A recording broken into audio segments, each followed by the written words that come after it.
All right, what's up? What's up? So I'm back with another episode. I'm gonna try to do the Kentucky guys here. I have about an hour, a little bit more than an hour before I gotta go pick up my daughter. So I'll try to cover the Kentucky game, guys, and if we have time, I'll do some Mississippi State guys, and I have the two Mississippi State prospects. Sure you guys are aware of if you're listening to this, and then also, if there's still time after that, I'll get into a few like fringy mid-major guys that I'll cover real quick, and that's my plan for today. If I'm able to get to all these guys, but knowing myself, I always go long, so we'll see how it goes. Yeah, I'll start with Kentucky. I don't want to do Maxi right away, so people just listen to Maxi and then turn it off. So you could fast forward to Maxi. I'll try to do timestamps for these, but the way I have the script set here, I already have these guys in front of me. So I'm sorry, Maxi's not first. You'll have to fast forward if you just want to see Maxi.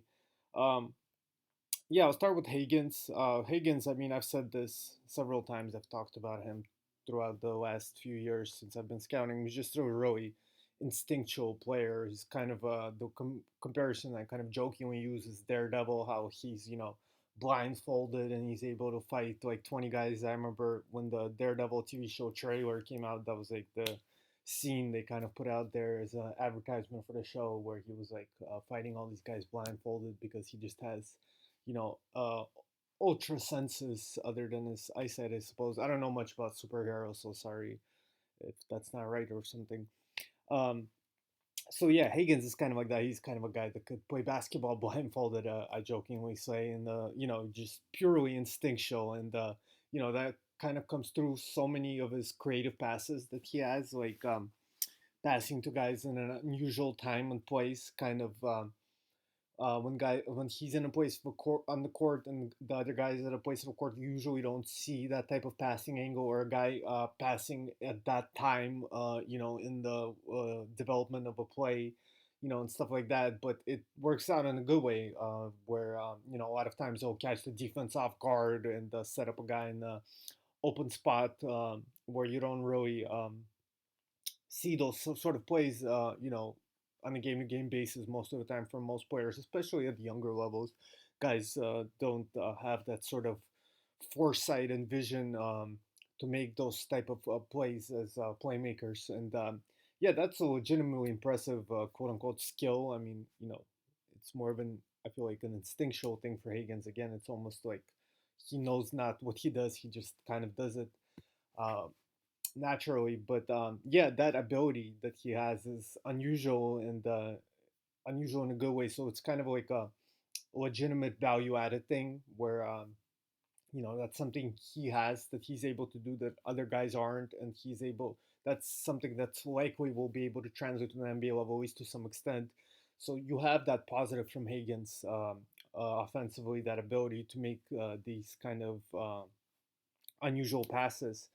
But the problem is that besides that, it's really kind of difficult to see how he impacts the game offensively, and some of the drawbacks he has as an offensive player are really hampering for a modern day guard, point guard in particular. So yeah, I'll talk about.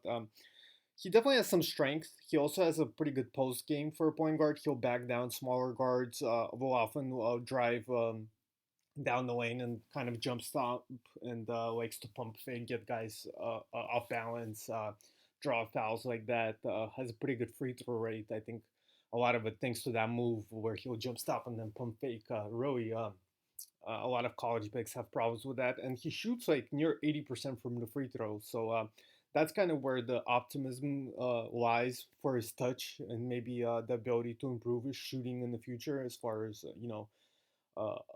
actual shooting in the course of a game. But you got to kind of wonder at this stage he's already almost 21 years old and still has never been a very good shooter in any sort of game situations. And then 80% free throw shooter is definitely a good indicator, but there are guys out in the past. We have some history of guys that have just have shot well from free throwing, but just have never been able to translate to that to actual gameplay.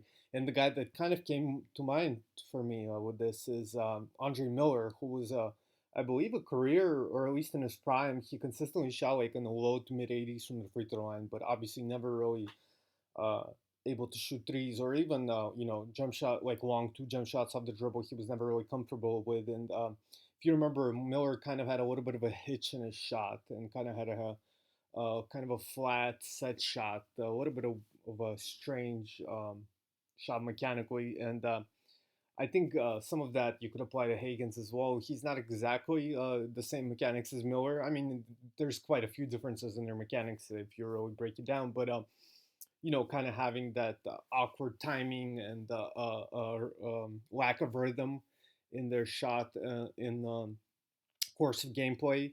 I think somewhat reminiscent of Miller. I think Miller was probably a little bit more calculated than Hagans, but some of the similar kind of ability to create for teammates and make these really impressive passes, but because of his inability to score, kind of, and having that good size at the point guard position, having that strength at the point guard position, I think there's some comparison between the two. Miller, I think overall a more talented player, definitely than Higgins, a much better decision maker, I'd argue. And Miller played at a different time than Higgins. When you could still get away with kind of not being a great pull-up shooter from the guard spot. I think Miller would be substantially less valued player in today's league. So yeah, that's not necessarily a compliment to Higgins to make that comparison, even though Miller is definitely, historically a very good player. And, perhaps had he come up in this time, considering that he did have the touch to shoot, in the 80s from the free throw line, maybe Miller would have become a better shooter than he was. But anyway, yeah, moving on. Yeah, yeah. I think he probably, uh, excuse me, yeah, it's kind of difficult to parse out execution and decision making. But yeah, I don't think he was as accurate as a passer as Miller was. That's what I want to say. But yeah, um, when Higgins is like patient and able to get to spots, he could really pick apart defenses with his vision. He has pretty good stride length, like as far as covering distance for a point guard. But a lot of the time will be really out of control, and sometimes his instincts just kind of pulling him into somewhere where he isn't at physically. He'll like begin a attempt at a pass before his body is even in a position to be able to execute it, or he'll attempt to kind of make a play that he doesn't consciously realize what exactly he's doing, and you'll see that result in some turnovers or kind of poorly executed pass attempts or inaccurate passes. Will attack without dribbling first, get called for travel. He also kind of struggles with recognizing the capacity opposing defenses have to deflect his passes. It's almost as if he doesn't care, about defenders around when he's making his decisions as far as pass placements. You'll see a lot of times where he'll throw a pass like right through defenders, or maybe try to get it over the defender, but kind of badly underestimate the defender's capability to deflect or steal the pass, and that kind of leads to a pretty high number of turnovers for Higgins, along with his inability to shoot, of course, and his reliance on having the ball in his hands and dribbling a lot. That's another kind of big downfall for Higgins, because in order to kind of utilize and make his ability as a playmaker be functional, he really needs the ball in his hands a lot of the times, and he really needs to have a good chunk of the shot clock be in his possession, so to say. So yeah, that kind of stuff, you gotta wonder: is there any NBA team out there that's gonna put the ball in Ashton Hagans' hands and let him run your offense through Ashton Hagans as kind of the primary initiator? And there might be some positives to that, but it's hard to see a successful NBA offense based around Hagans' playmaking, as impressive as flashes of it could be at times. So yeah, despite his elite feel, because of all these factors, his decision making isn't something I would call very good overall, and leads to a pretty high number of mistakes. And without the ball, he really adds really little value, and pretty questionable shooting numbers, about 50%, 51% effective field goal, spot up, no dribble jumper throughout his career. And that's considering a lot of those shots were really wide open. Teams will go under or help off of him pretty aggressively. And, that, of course, leads to cramped spacing and has caused a lot of trouble for Kentucky's other players throughout the years. 30.5% pull up jump shooting in his 2 years in Kentucky as well. And again, teams will go under screens pretty aggressively and kind of bait them into shooting a lot of these shots wide open. So considering all that, those numbers are even less impressive than what they are, all things considered. Again, so yeah, Big's able to stay down and pick and roll D. You'll see some really bad misses, and I would think that in order to kind of take advantage of his touch and actually turn him into a shooter, he'd probably need a pretty major overhaul in his mechanics overall.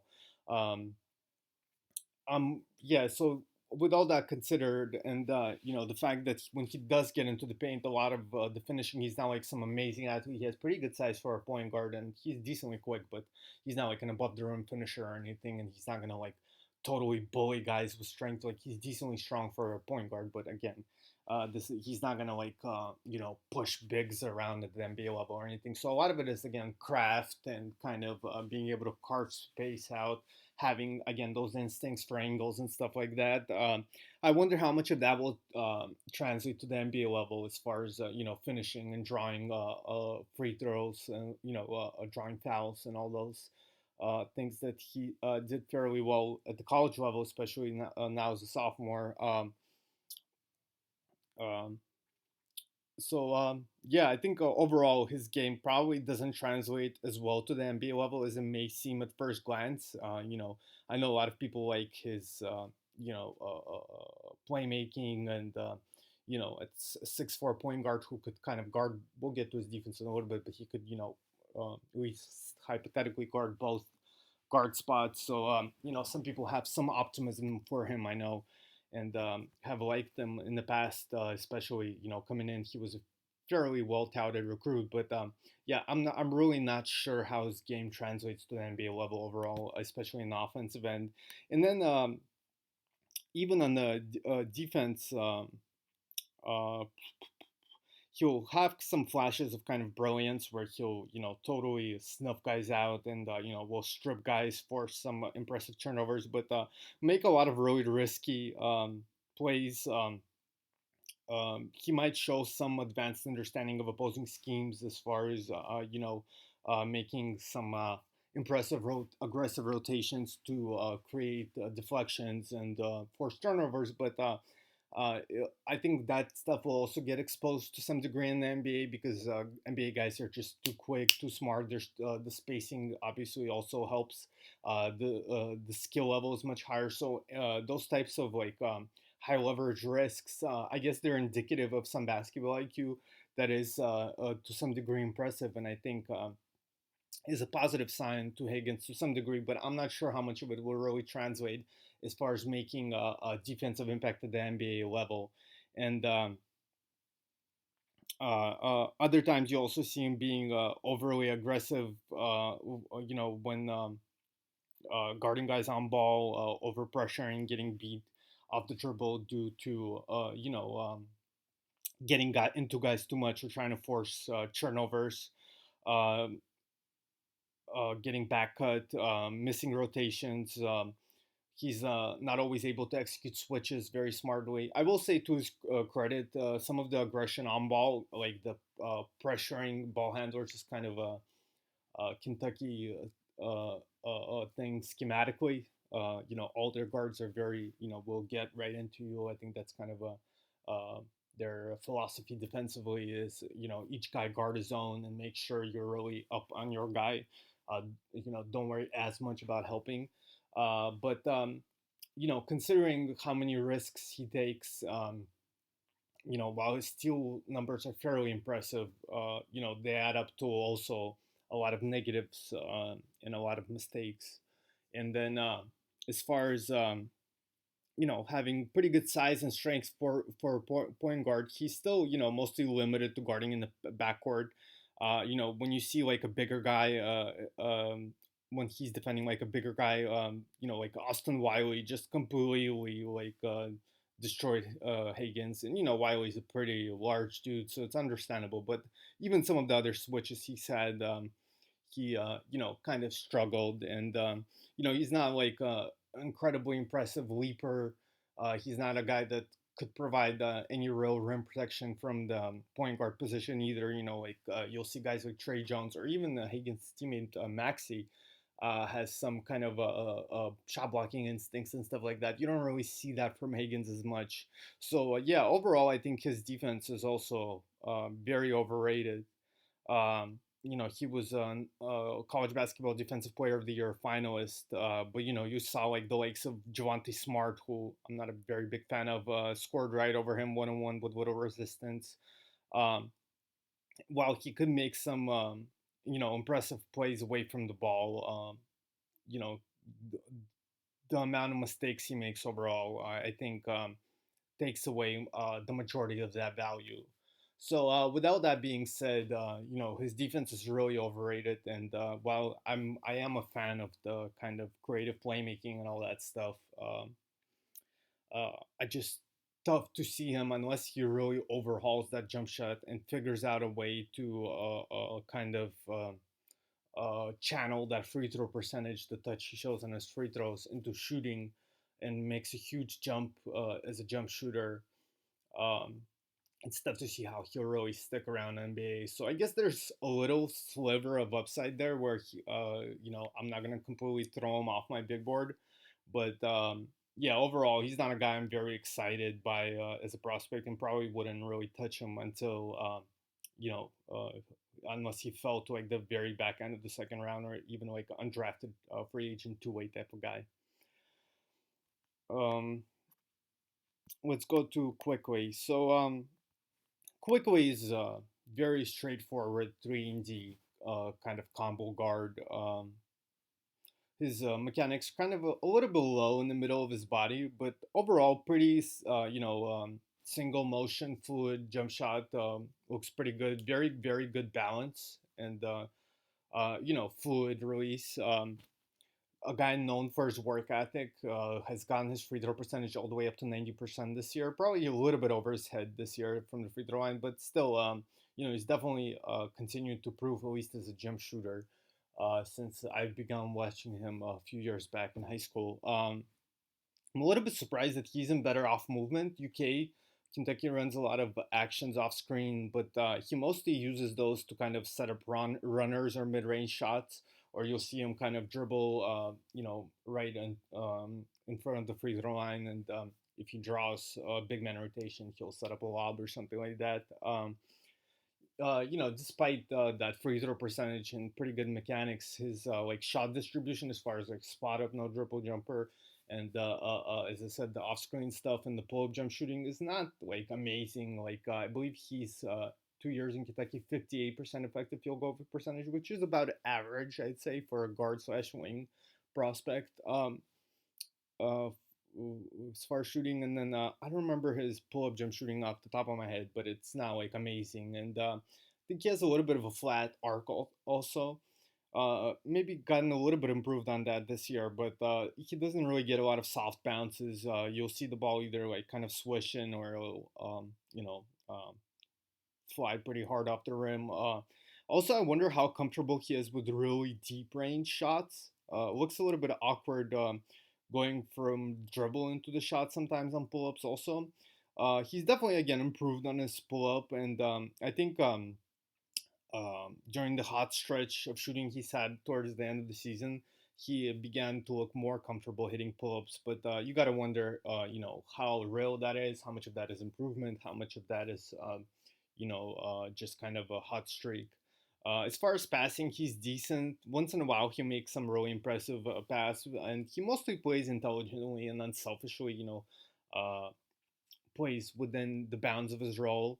But won't do really anything that'll blow you away, like maybe Hagans can at times, as far as creativity and quick decision making as a passer. What I give him a little bit of credit for is he does have some burst and quickness to beat closeouts. So when guys are, because he is a capable shooter, guys will go close out on him. pretty aggressively, he'll get by you, and he'll get downhill. But doesn't really have a lot of shake or change of direction agility. He doesn't have this really flexible, fluid body control and ability to change the direction on a dime and stuff like that. So most of it is just like really straight line quickness. It keeps the defense to some extent honest, or at least it should hypothetically. But he isn't really a threat to get all the way to the rim or really put pressure on the paint off the dribble. And furthermore, his vertical pop is, virtually non-existent, which leads to some really poor finishing when he does get all the way to the rim. And a lot of plays where a help defense is able to kind of block or change his attempts at the rim. And at times he'll even blow some like kind of easy layups due to his inability to get like real vertical lift and to play above the rim. Even with the head of steam doesn't downhill, it doesn't really seem to help him. So really, he really besides the shooting, he loves the one kind of two dribble runners. Um, it's worth noting Kentucky's offensive setup isn't very friendly to getting all the way to the rim unless you're like the primary initiator like Hagans, and even then it's arguable. But a lot of the stuff they run is like box, like pin down stuff, and it really is best served for runners, floaters, and either you go to the runner, or if the defense really comes up, if the big really helps on you, or if you really get the guy way behind you, kind of take him out of the play, you could kind of set up a lob or like a drop off to the big. That's kind of a lot of their offense, especially when it's a play kind of that revolves around quickly and getting the ball too quickly, or a guy like him. Maxey has a lot of those too. Um, I think within the bounds of that system, he did a fairly commendable job, executing his role. But one on one, you're not going to see him really create much separation. He's kind of a bit stiff. He has that great balance, but he's also very contained within his movements. He doesn't have, he's not rangy. He doesn't really cover distance with short space, kind of change of direction moves, or attempts at turning the corner are not really something he's great at. So he'll execute like basic reads, moving the ball around the arc. But as far as really creating separation to really create serious advantages against the defense, you won't really see a lot of that from him. And furthermore, when he's really uh, uh, um, attacking quickly, no pun intended, he'll like making passes on the move, as making quick reads as the defense is rotating, and helping. He won't really be able to see open teammates in these more kind of elaborate situations. He won't be able to execute the necessary plays and passes in these type of more complex situations when everything is on the move and you have to quickly recognize what's going around you. So yeah, you gotta wonder. I mean, yeah, sure, the shooting is pretty impressive, but in the past, guys that have even been like kind of more strictly jump shooters at the NBA level, they were still fairly versatile and high usage guys at the NBA level. Now that's not always the case, and that's understandable. Kentucky had a lot of talent around quickly, so if he went to, I don't know, some other even high major school, but maybe not one that had so much talent and so many hyped players around him, he probably would have been able to put together more shot attempts and a higher usage and played a more you know traditional initiator role, quote unquote. But yeah, you still gotta wonder how much is he really capable of doing at the NBA level? Because unless you think he's like an elite shooter, but then you probably would just look at a guy like Sam Merrill or somebody like that, who is several years older than Quickly. But I think you can make a pretty convincing argument that Quickly will never be as good of a shooter as Merrill already is. So if you just want purely a shooter, why not go for a guy like that? Now, what Quickly does have somewhat to his advantage against Merrill, for example, he is a very good on-ball defender. especially against like kind of traditional point guards and stuff like that. That aren't like superstars. I think most college guards had at least some extent of problems trying to create against them one on one. He's very aggressive, very physical. Again, because he has that great balance, and maybe it hurts his ability to be creative with the ball and creating plays offensively with the ball in his hands. But on the defensive end, it kind of allows him to really be under control on slides, really has precise body angles to kind of cut off driving opportunities. Also stronger than his frame suggests, somewhat skinny guy, but has done a pretty good job switching on bigger players. And you see him boxing out, defending the likes of Trent Watford and TG Holyfield. I will say Skylar Mays was able to bully him at times, but overall at 6'3", I think he's done a fairly good job, defending against bigger guys and being physical and playing strong on the defensive end, at least. And I think that it will be generally interesting if he'll be able to, defend shooting guards at the next level. If he's, able to be an effective defender against off guards, I think that definitely takes his stock higher to a good degree. Um, Pretty capable of some impressive ball denial away from the ball as well. Sticking on his own guy, and another way he uses his body that I am pretty impressed by on the defensive end is uh, uh, he kind of goes up straight up and kind of bumps his chest against guys as they kind of attempt to run or drive to the rim against them. And he'll, again, because he has that very good balance, it allows him to go straight up and down and kind of bump guys a little bit and get them off balance a little bit and take away some touch and some power from their finishing, but also without getting fouls called or without allowing the opponent to draw a foul on him. Has pretty good hands on ball. Could get his hand up quickly to contest. Had some impressive on ball blocks in the games I watched as well. But off ball, I wouldn't say he's really made much impact in the past year.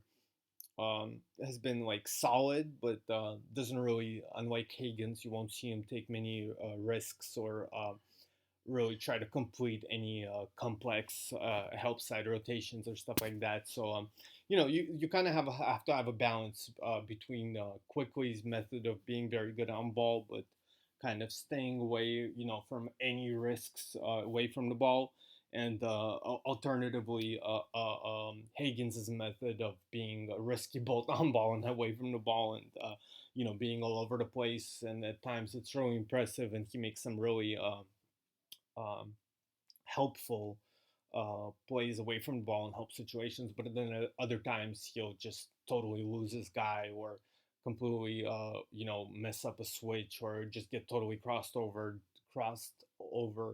and give up like an open layup and stuff like that. Yeah. Overall, his athletic limitations and kind of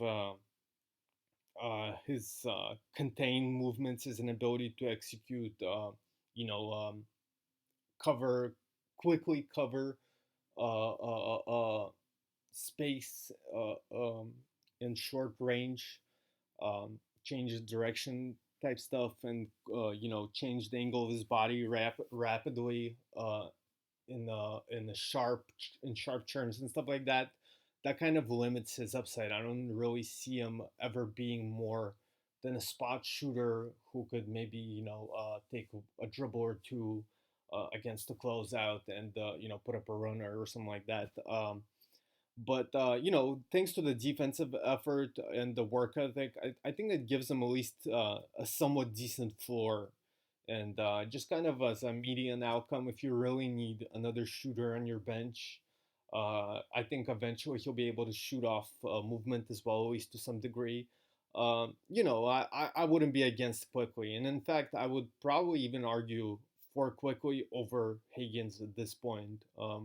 just because if you're looking at a second round pick, unless you really believe into Higgins and you want to put a lot of resources into his development, and just hope that upside works out, really overhaul his mechanics. I think because they are both more second round guys, at least to me personally, you might as well go for it quickly and hope he gives you, you could get him on a cheap contract for 3 4 years, and he could come off your bench and play solid defense and knock down a couple threes here and there, maybe change the momentum of a couple games during the regular season for you or something like that. Whereas with Higgins, I think it'll be really difficult for him to bring positive value unless he hits that tiny sliver of upside where he overhauls his jump shot and becomes this much improved jump shooter. Um, anyway, moving on, we'll go to Nick Richards. And Nick Richards, I'm not even sure I'll rank, just because unless you're an incredible, really high level prospect from the center position, it's just has gone to a point where there's just no reason you should be drafting a center again, unless it's like the lead of the lead, the Onyeka Okongwu, James Wiseman type of guys, and maybe a few other guys who I think are like almost a guarantee NBA player, like a Vernon Carey or something like that. Okay, if you take a guy like that in the second round, all right, I don't hate it, even though it wouldn't be my first choice. But guys like Richards, who are kind of third string centers, in all likelihood, don't have a huge amount of upside. I really don't know why you would draft a guy like that when there's like a dozen of them in the G League right now. But to give some credit to Richards, he has really improved legitimately, especially this year on the defensive end. His ability to execute, contain, and recover in pick and roll is so much better than it was in the past. His kind of feel for the rotations kind of you need to make from the center position to be an effective interior anchor and rotator has gotten so much better since his freshman year. Although he's still, I wouldn't call him like an elite defender or anything, but it's definitely much improved. And it is interesting from the perspective that, contain and recover and these type of rotations that Richards has improved on and has struggled with in the past are a little bit reminiscent of James Wiseman. I would say Wiseman is even maybe worse, at least in the contain and recover pick and roll defense aspect of it. And Wiseman is just so bad at that I would say he's even worse than where Richards was. Maybe I'm misremembering. Maybe Richards was just as bad, and I'm kind of projecting what I've seen from him this year. But honestly, I do not remember Richards being that bad, even as a freshman. But um,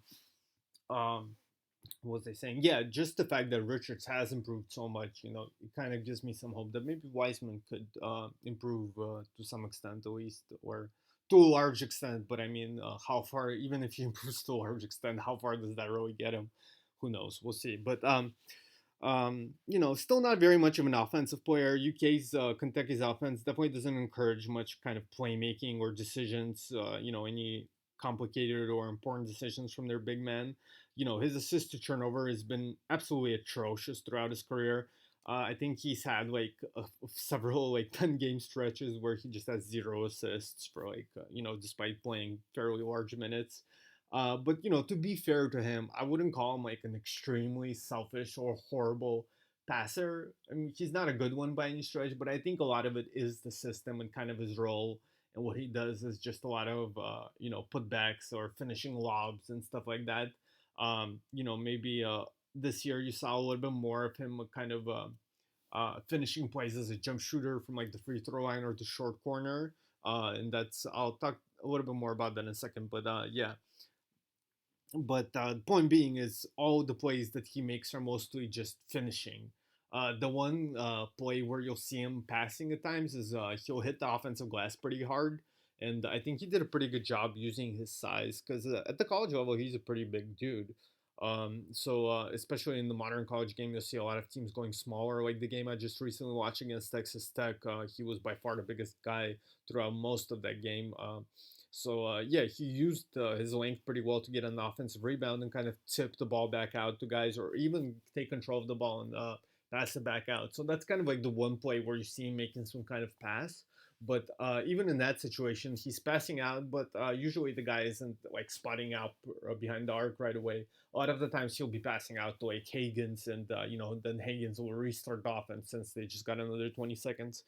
Um, but the one thing I like about him, and I think this has been talked about relatively extensively on draft Twitter, but he's of course 70 plus free throw shooter throughout his career at Kentucky. I think has even like mid to high 70s uh,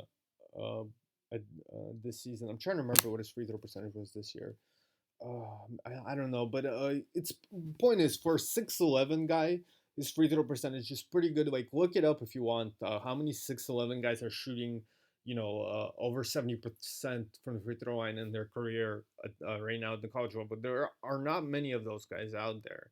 So even with not taking, maybe he has like one or two 3-point attempts in his entire Kentucky career, but you got to realize that Carl Towns barely shot any threes at the college level, and we know he's like one of the better big man shooters in the league right now. And then like Bam is not very much of a shooter, but how far his passing has come from where he was at Kentucky. You got to think that obviously this role that Calipari kind of has his big man in doesn't really allow him to show their perimeter skills very much. So considering the fact that you did see some kind of pick and pop from, as I mentioned, short corners and a little bit from like the free throw line or like right above the free throw line, and he looked pretty good in those. Like his touch is pretty decent. His mechanics are, not ideal, but they're not bad. Yeah, if he could kind of stretch that out and even like hit at least corner threes, or even potentially down the line, maybe hit like from top of the arc, like more traditional kind of pick and pop 3 pointers from the wings and stuff like that. We've the one other thing I don't really like about Richards is he's going to be 23 already this year, so I'm not sure there's going to be a lot of development to come in his career. I think he's pretty much what he is now, as far as like defense and like his interior game and his passing and his ability to create shots. I don't think he's going to make any like huge jumps. But as far as shooting, we have seen in the past guys like Brooke Lopez, Marc Gasol, among others, even at a much older age, Paul Millsap is another one, were able to, add much better and deeper range to their jump shot and become significantly improved 3-point shooters. So I do think that's a possibility for Richards, and that's where possibly he could find a way into an NBA roster spot down the line and eventually be able to stick around the league if he is able to become a 3-point shooter. But yeah, unless that happens, and who knows what the likelihood of that is, probably not great. And even if that does happen, how good of a defender is he really? Probably below average for an NBA center overall. He's not like a horrible defender. He's definitely improved, but again, he's not like compared to some of the talented centers we have around the league. The center spot has so much talent right now in the NBA. How good of a defender is he really? Probably again below average.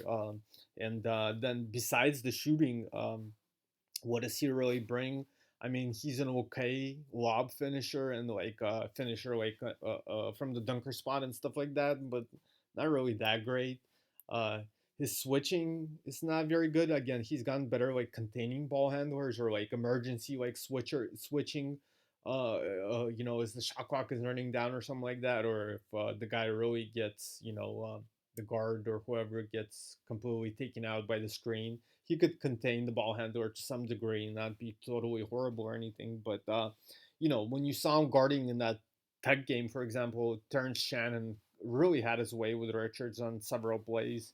And furthermore, Richards is kind of doesn't always play with incredible intensity and motor. You'll see him mope around a little bit, get beat down court at times. Guys will seal him off in the post. Um, he won't always want to come out of the paint. Won't aggressively close out or get out to shooters with high intensity and really try to contest. He'll kind of lazily walk over and put his hand up. So all that, I really wonder, why you would have this guy taking up a roster spot for you, considering again the talent at the center position currently available, and just for that tiny hope that maybe he shoots someday, and even if he does, how good of a shooter will he be, and how much will that shooting that he does bring, if he is able to get to it, how much does it make up for the fact that in so many other ways, while he's not like horrible, I wouldn't say he's necessarily has a lot of positive relative to many other centers out there. Like if he's not a shooter, like how much better is he than Donta Hall or Kyle Alexander or Kenny Wooden, or all these other guys, and all these guys are G League players right now. So yeah, overall, it's just really difficult for. I don't want to like kill Richards. No disrespect to him. He's improved. There's some hope for him for the shooting, but just I don't know. It's really difficult to make a coherent argument for drafting a center who's not, a really high level talent. Like the top of the line guys. Uh, um, yeah. Let me move on to Maxi. I'll gonna take a short break here. I think I learned how to combine videos, so let me see if I could figure this out. Sorry if it's not the best quality here. But I just make these mostly so you guys could listen to them, not as much for watching my head, but just an easy way to put them out. And if you do want to see my floating head here, you're more than welcome in this horrible quality. I'll turn on the light right now for this next one. So yeah, I'll see if I could put these two together right now. All right, I'm back here with Maxey, Tyrese Maxey. So Maxey, I'll start with the shots, his mechanics. He has a tendency to kind of kick his legs out and lean in like forward on his shots. Generally has good touch. Like you'll see on like mid-range pull-ups, he's pretty effective, especially for players' age. And I think his kind of single motion, decently quick release. It's fairly projectable as far as in the future. I think with several tweaks, it could be effective. But just right now, there's a lot of things that are wrong in my opinion with it. I'm not a shot doctor. I'm sure if you know a lot about shooting mechanics, you probably say that I'm all wrong about all this. But I feel like he definitely has that tendency to really lean in, jump forward, kind of churn his body again, really kick his legs in a weird way. Um, Kind of makes you wonder, does he have the strength to get to the shot to the rim? I mean, obviously he's a pretty strong dude, but like maybe he just doesn't get good power on the shot the way he kind of winds up into it. His shot prep is not always great, so you kind of see kind of some weird rhythm between his elbow and shoulder when they're not like fluid all the time. Have some um, just a lack of fluidity in it at times. But his lower body strength is very good in general, and I think that's kind of been the thing that you know, to me at least, and I think most people would agree that coming into the season, maybe people didn't realize uh, how quick he is, like bursty attacking closeouts. And I remember some of that now, kind of hindsight 2020, looking back on AU in high school. I remember when he was attacking closeouts, he was pretty effective. Getting by guys. But yeah, in Kentucky, he's really been able to get downhill really well. A lot of it is straight line, but he does show some ability to kind of hard plant right or left and realign to get into lanes, into gaps. Just has good recognition for opportunity to attack. Um, Throw some quick crossovers on those catch and goes with having momentum behind them. Can do a pretty good job getting around defenders, giving him a better angle to get downhill, and all the while staying that kind of low to the ground and retaining velocity. Shows flashes of ability to split defenders and using kind of changes of direction to take his drives to a really high level of skill. uh, that really makes him impressive when he's able to kind of show some of that shiftiness with it, besides just the straight line stuff. And really good feel for opposing defenders' momentum. Knows how to catch defenders at the right moment with hang dribbles, um, using body language and eyes for deception, kind of getting defenders off balance and kind of slipping in through creases. Really aggressive attacking the rim. Also, once he does get there, despite kind of the lack of lead size and vertical leaping, he would try to throw it down pretty much anytime he has a chance. And very strong, can finish through contact. Tough, not afraid of being physical. I will say, while I like the aggressive mentality, he does miss open shooters at times, and I'll talk about the passing in a bit here. But a lot of times, when guys rotate over, he's not able to make the right decision in a move and will get blocked or get called for charge or put up some questionable shot attempts. And while the burst is impressive, I still think his vertical athleticism isn't amazing. It's probably better than people gave him credit for before the season. Even though, like, I was kind of higher in his vertical athleticism than some people were, and he's maybe even played above my expectations as far as pop and getting off his feet, finishing above the rim. But still, not always able to complete finishes due to lack of kind of size and hang time. Um, Another thing I like is he doesn't usually over dribble, and again, kind of going back to the aggression and assertive kind of style of play. Um, he'll move the ball around the arc. Usually executes right pass when he's kind of in a standstill, and if there's somebody open, he'll get it to them. Can make simple passes. Not selfish. Will find open guys in advantage situations, like an open floor and stuff like that, or like 4-on-3s. So if that ever happens, even though for guards that's obviously not as common. But for the most part, his passing has been kind of a flop. I would say that's kind of like been the big disappointment with him. Coming into the season, I kind of praised him, and I thought that he had much more point guard skills than given credit for, and I think I was definitely not correct about that, at least from what we've seen from him in Kentucky. I think the argument you could make is, perhaps Kentucky should have developed him more as an initiator as opposed to an off-ball player, but seeing the stuff that he's done in Kentucky, it's kind of hard to make that argument very strongly. I feel like, because he's really struggled. Just a lot of inaccurate, mistimed, kind of misplaced passes, poorly executed.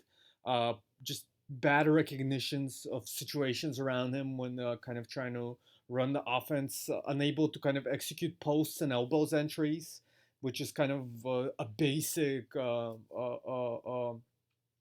tenant, I guess, of being a lead initiator is being ability to initiate the offense.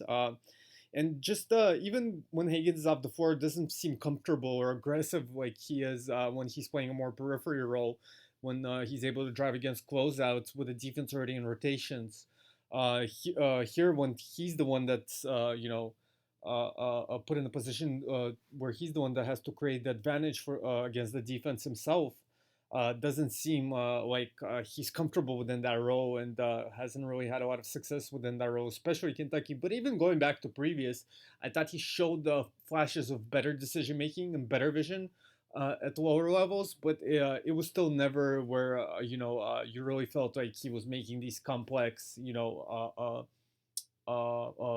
dribble moves or displays of creation one on one and the ability to really draw defenders and make high level reads and passing reads and stuff like that.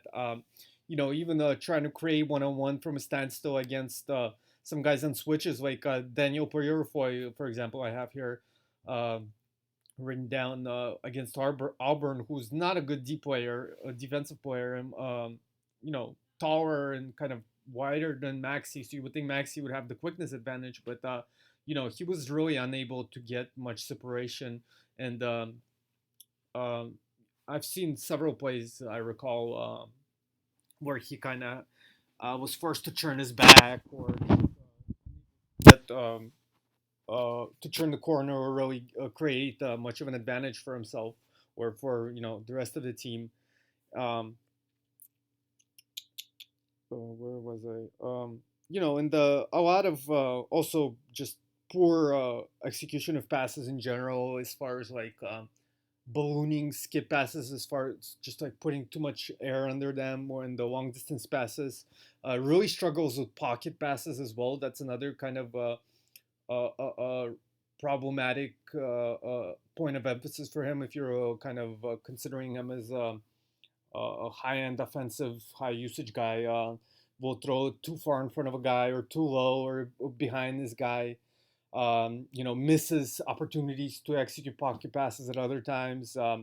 Will miss open shooters and drives, or fail to execute passes on time or target. Throw at a guy's feet, as I mentioned.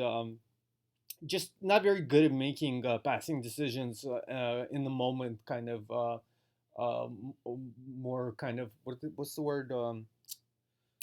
Um, Man, I can't. This is what I hate when it happens. I always get like brain farts when I start going on camera. But like in the moment, kind of as it comes to him, not premeditated, but the opposite. I'm sure you guys will know what I'm talking about.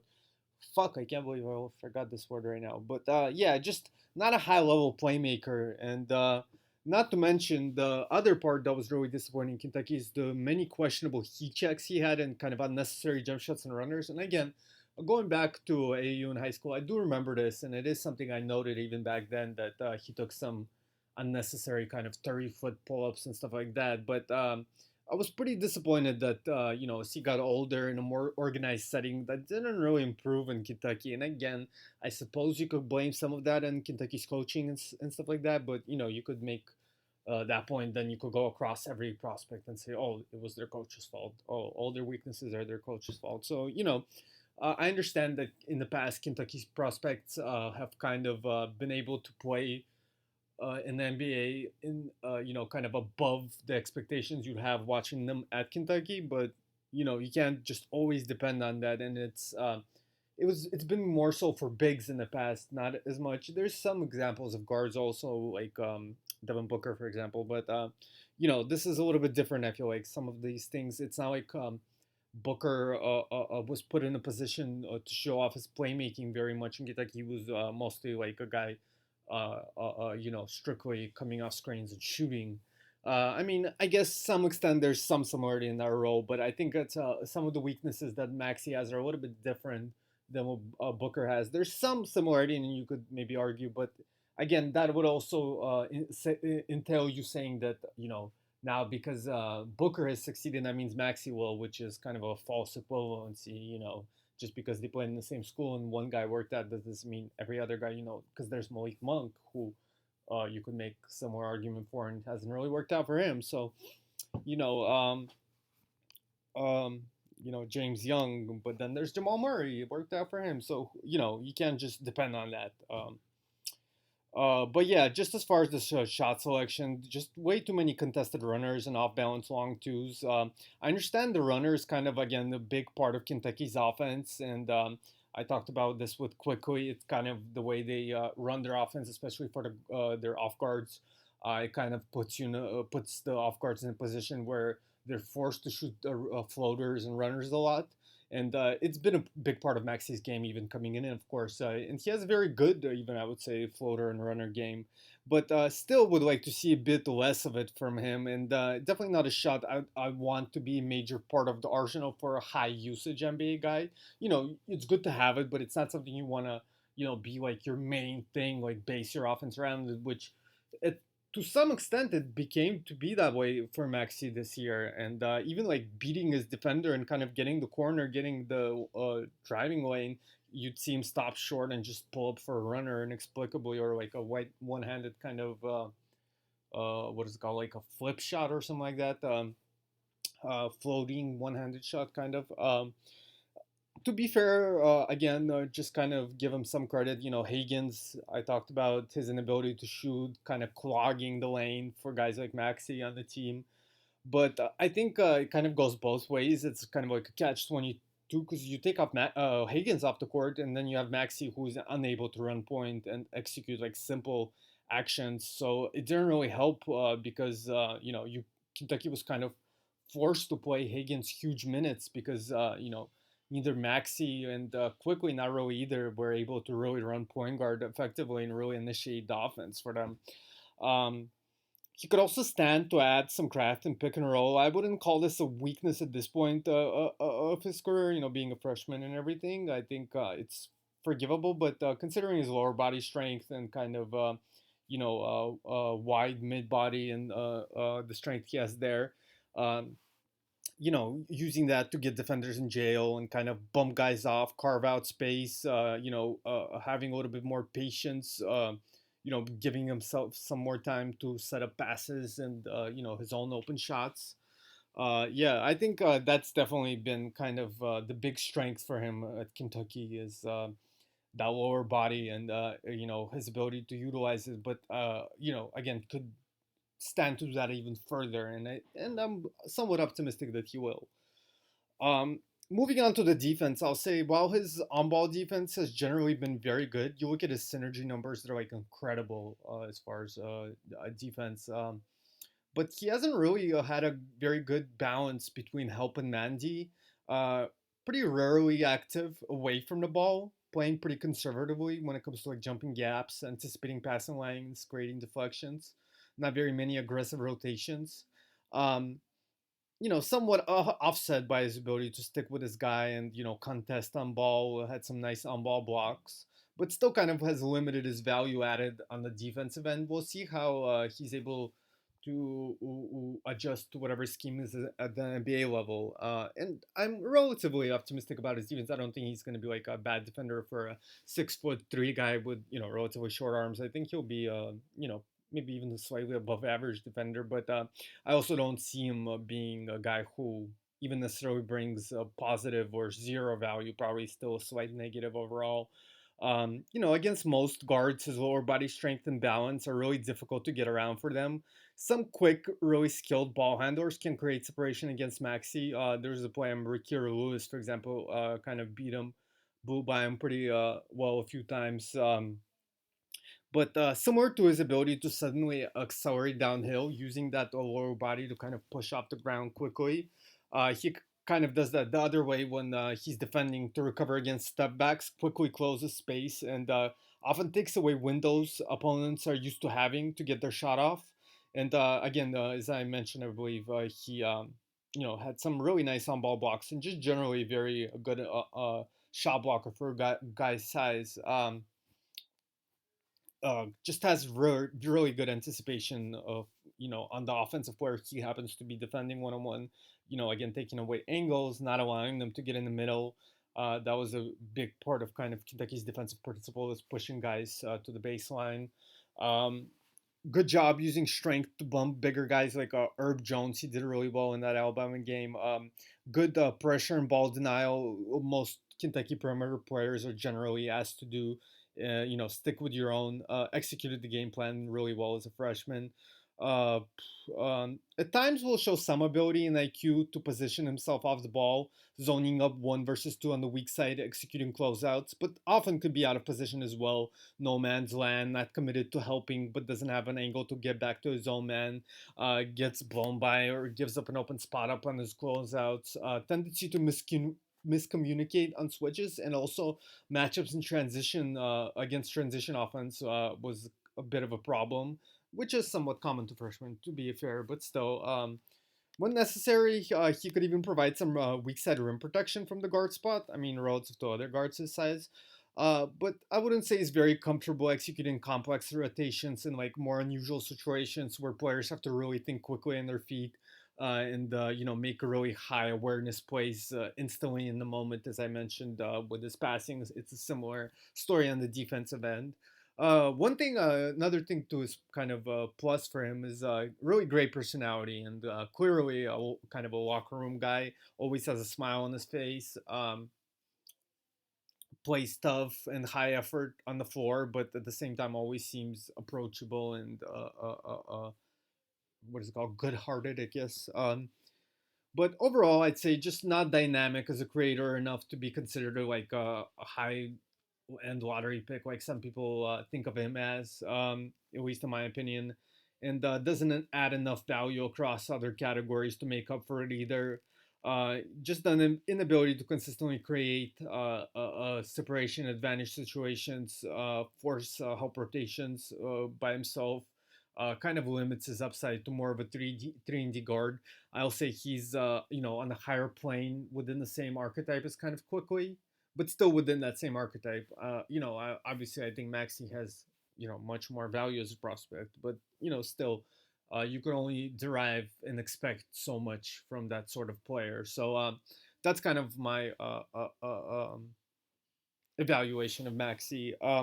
I'll do a couple more guys really quick Fringey guys, mid major. I'll say Nathan Knight, William and Mary was actually won the Colonial Player of the Year over Grant Riller. For the NBA, he's kind of stuck between the 4 and 5. Decent passer, but I think gets his assist inflated by kind of that system they have with the high post, a lot of dribble handoff assists where he just gives it to a guy right next to him. Um, has really poor balance and body control. Excuse me, my daughter's messing around here. uh, and so he has a really poor defense in space, containing dribble penetration, and that's kind of a big problem for him because ideally at 6'9.5", maybe 6'10", you'd like to play him at the 4 in the NBA, but really struggles containing ball handlers.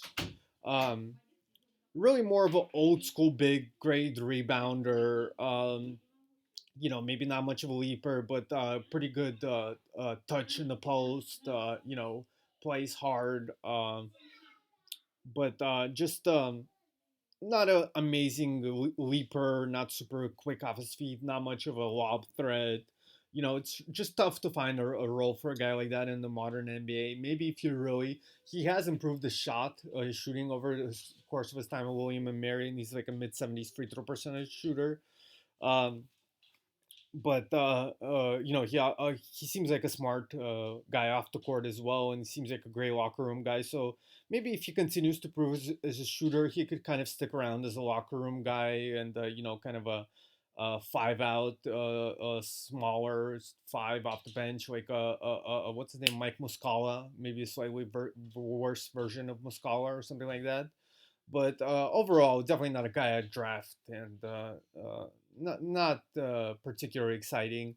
And then a couple guys in the West Coast, Jordan Ford, really a good college player, really impressive acceleration. He's like one of the underrated first steps. Like people talk about Grant Rower, people talk about Saban Lee, but Devin Dotson, but people don't really talk about Ford because he's not like an explosive leaper, so you don't think of him as an amazing athlete. But just as far as first step and like getting through gaps,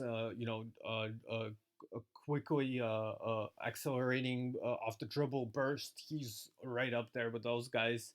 But the big problem for him, because he's a pretty good shooter as well, made a lot of pull-up threes this year. I think shot a little bit over his head this year, but still a pretty good shooter too. But he's tiny. He's like 6 foot 5'11". He's not as good of a shooter as like Marcus Howard or somebody like that. And he doesn't really have point guard skills. Not a doesn't really have great vision. Not an amazing decision maker. Doesn't execute passes with great accuracy. Uh, and then, as I mentioned, really relies a lot on this kind of floater and runner once he does beat this guy because he is so small, doesn't have much length or vertical pop, can't really finish around bigger guys at the college level, like in the West Coast, let alone in the NBA. And then his teammate Malik Fitz, who I've heard might actually end up staying in the draft, but we'll see what happens. He has some nice decent skills for kind of a big wing type. I think what you'd want from a guy like him is to be able to play the 4, and then if the other team puts in, say, Laurie Markkinen at the 4 to kind of drag your more traditional 4 out to the perimeter, you counter by bringing Malik Fitz in. But the problem with that is Fitz is a guy, despite being like 6'8" and decent length and solid body, he kind of gets bullied. Like a game I watched for this Pepperdine, both the Edwards brothers kind of pushed them around inside, and they're not like some huge jacked dudes or anything like that. So yeah, that's kind of the issue with him. I don't think he's skilled enough or like a great enough decision maker. He's pretty quick for like a 4, But for a three, a more traditional wing, I don't think his athleticism really pops to that extent. Um, there's some use for big wings in the NBA. Everybody wants guys like that. So I understand some team picking him up. He'll probably be in the G League next year, with guys like Charlie Brown and Robert Franks and stuff. But not a guy I really expect much value from besides just being able to call himself a member of a really coveted archetype. Just I would say his basketball IQ and decision making is probably not quite good enough. And if he was a lot stronger, I'd probably be more excited. And then finally, Colby Ross. I'd say out of these, three guys and Nathan Knight, so these four, I'd say Ross is probably my favorite prospect long term. But I also think he's the least likely to stay in the draft. I mean, Knight and Ford are obviously seniors, but and Fitz, like I said, I think I might actually stay in the draft, but we'll see. But Ross, I think almost surely will get back. He seems to just be in to get some what is it called?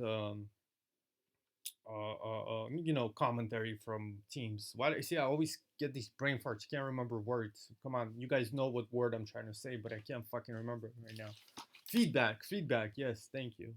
Um, anyway, yeah, Ross just has really excellent touch, despite having kind of like this weird rhythm in his mechanics. And unlike Ford is actually a capable playmaker. I think maybe his assist percentage is a little bit exaggerated by their system and kind of his role, but he is a pretty capable with running offense and everything like that, and really really crafty. Has a lot of nice moves and pick and roll and stuff like that.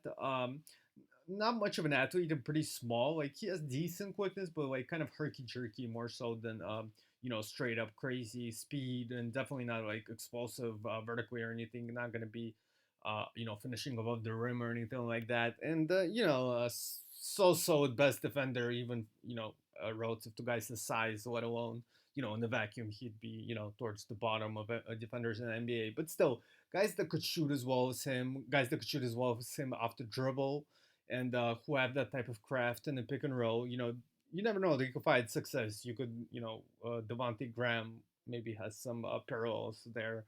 So yeah, next year for 2021, I'd definitely be more interested in Ross.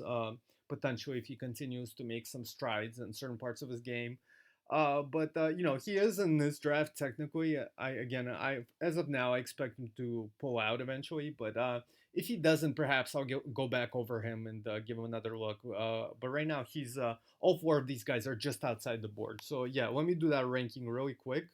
Um, so yeah, today I did the four Kentucky guys. I'd say Richards and Nathan Knight, Jordan Ford, and Ross are I wouldn't rank at this point. Although Ross, maybe I would consider it if I'd have to watch him a little bit more. But the other three guys, so I'd have Hagans so far out of the 17, well, 21 if you count the four unranked guys. But out of the 17 guys I've ranked so far, I'd say Hagans is second to last besides Payton Pritchard. I would say Hagans right above Pritchard. I understand why some might prefer Pritchard because he's a better shooter, so he's kind of a more of a safer bet to stick around in the league. But I would take a risk on Hagans' tiny sliver of upside due to his playmaking creativity.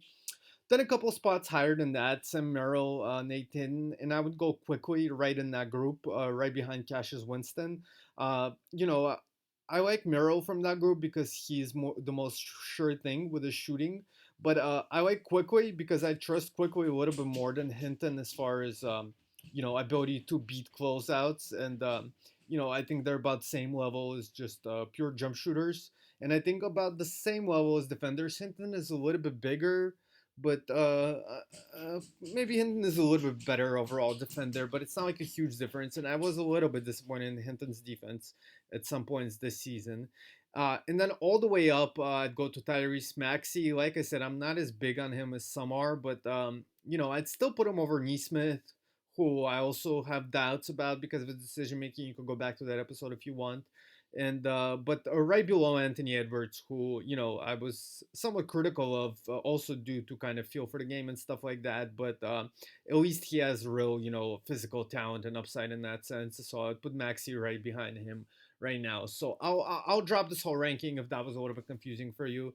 I'll drop that in the description for this video. But yes, thank you guys for watching. Hope you got some enjoyment or information out of this. And yeah, see you later.